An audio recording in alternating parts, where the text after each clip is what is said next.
کرمانشاهی داغ شده چه عطری هم داره.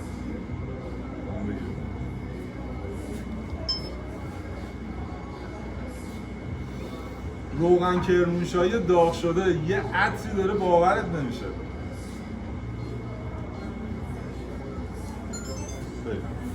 اینو دیگه جفتی بگیرید دیگه بچه‌ها. سجاد یه جوری وایسا که مهمان هم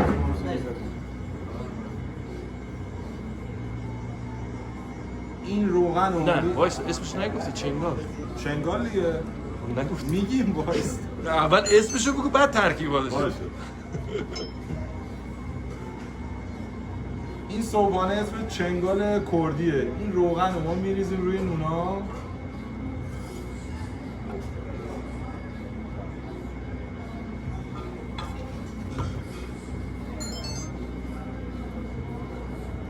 اینو شما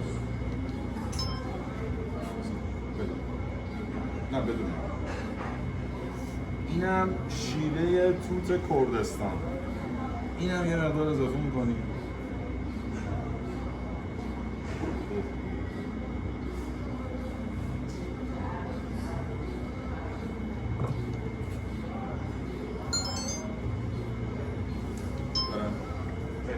اول تو رو بگم. میخوای شکر رو یادگار بده بهت.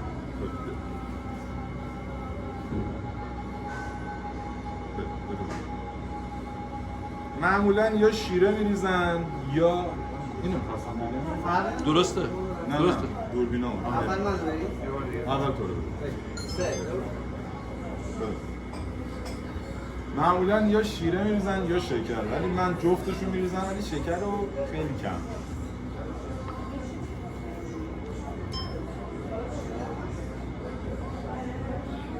معمولا یا شیره میریزن یا شکر. من یه ذره میخوام از شکر بریزم، یعنی از هر دوش.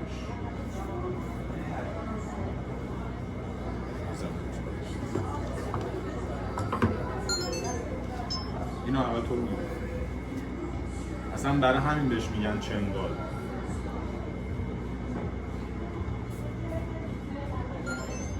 حالا میفهمیم برای چی بهش میگن چنگال. جفتتون دیگه بچه ها بگید. من به دوربینا نگاه نمی‌کنم.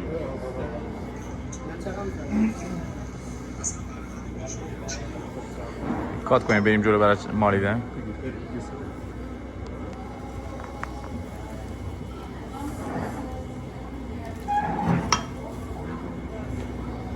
اینو باید بخوری بری سر زمین کار کنی. چه بویی داره؟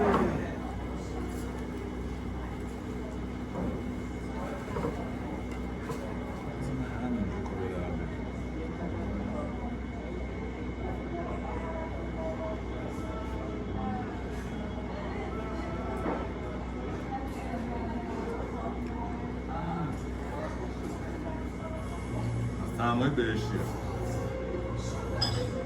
از طعمای بهشتیه.